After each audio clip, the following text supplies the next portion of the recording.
start by basically highlighting the fact that what we are witnessing now in Lebanon is actually the same war in Gaza. The Israeli army has effectively decided to ethnically cleanse South Lebanon, and to ethnically cleanse South Lebanon of its population all the way down to the Awali River, so 40 kilometers from the Palestine-Lebanese border in the north. And in order to do that, it had to employ the same tactics as it employed in Gaza. First of all, catastrophization.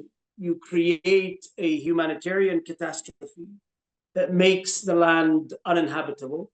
You systematically destroy people's homes so that they have nowhere to go. And you kill their children, so they have to leave.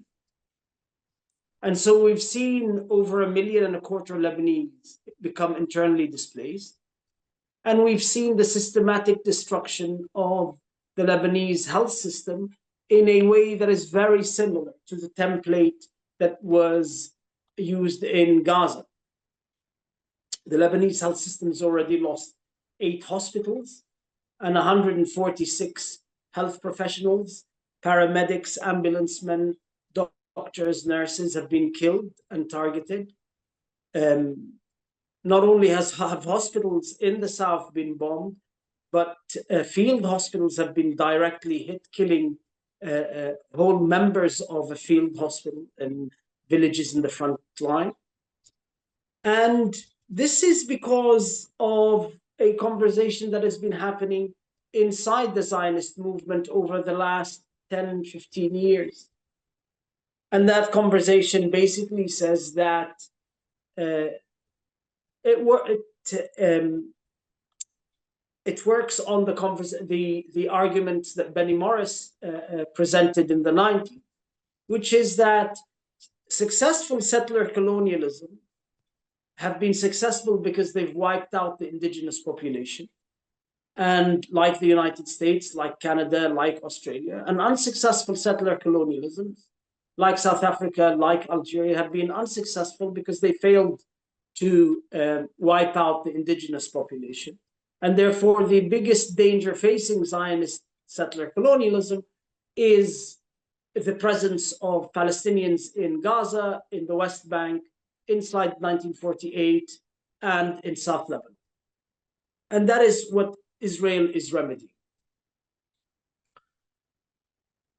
What we see from the internal, so this is the kind of internal dynamics of what's happening within the Zionist movement.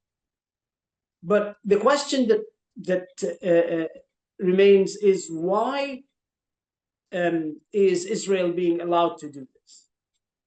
And what we witnessed over the last 24 hours in the kind of scale of the the timid scale of the Israeli bombing of Iran, is that, as Edward Said said, it is the dog that wags the tail. So why is the imperialist dog wagging its Zionist tail into genocide and ethnic cleansing? I think what we missed towards the end of the Obama administration, when he gave his talk about the need for the United States to pivot away from the Middle East into the Pacific to prepare for the great clash with China, meant that Israel's control over this region had to be complete, total, and completely unchallenged. Unchallenged by Palestinians, unchallenged by Lebanese, unchallenged by Iranians, unchallenged by anybody in the region. And what we are witnessing is the interplay between these two dynamics, an internal logic of Zionist settler colonialism trying to deal with its contradictions by identifying what it believes is a historical flaw, and the need for Western imperialism to be able to muster all of its efforts and all of its forces in the Pacific Ocean, and therefore needing to have its Middle Eastern backyard protected while it does that by its settler colony. And that's why we see what we have never seen before. Western governments have not supported Israel in this genocide. Western governments have participated in this genocide. Investigations by Al Jazeera International have shown that 57% of flights by electronic surveillance planes over Gaza were done by the by the Royal Air Force. That we know that their American troops are on the ground in Gaza advising by their own admission. That the Italian Air Force refueled F-35 Israeli jets as they went on their way to bomb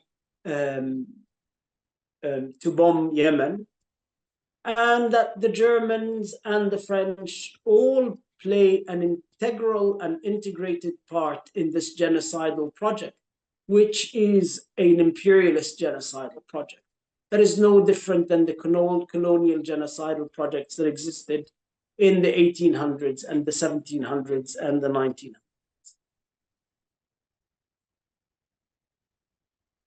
And with colonial genocide, and when fighting in the colonies, we have seen throughout history that there is a need for racism to be ratcheted up and used against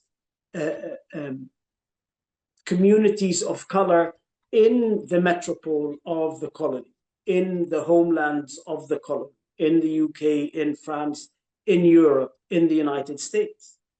And that is why, as punishment for the Muslim communities in the UK for exerting or asserting their political rights during the election, we saw this organized and orchestrated campaign by neo-Nazi and fascist groups against Muslim community. You know, genocide in the colonies and pogroms at home have always been the hallmark of Western colonialism and will continue to be that. And the more that there is resistance in the colonies, the more that racism is a necessary tool for internal control in the metropole of the West. You have 2 minutes, Ghassan. Sure. Lenin highlighted to us a long time ago that the more that people in Europe align themselves with the struggles in the colonies, the more that they are able to achieve back home. And I think that is exactly what we should be fighting for. To support the people in the Middle East in their struggle against a colonial genocidal project, as part of the struggle at home against the same political elites, same ruling classes that want to impoverish the population and want to destroy the very fabric, because at the end of the day, they view the surplus populations in the inner cities and the towns, the neglected towns in the industrial north, and the politically surplus populations in the Southern Hemisphere as one of the same. Thank you very much. And thank you again for inviting me.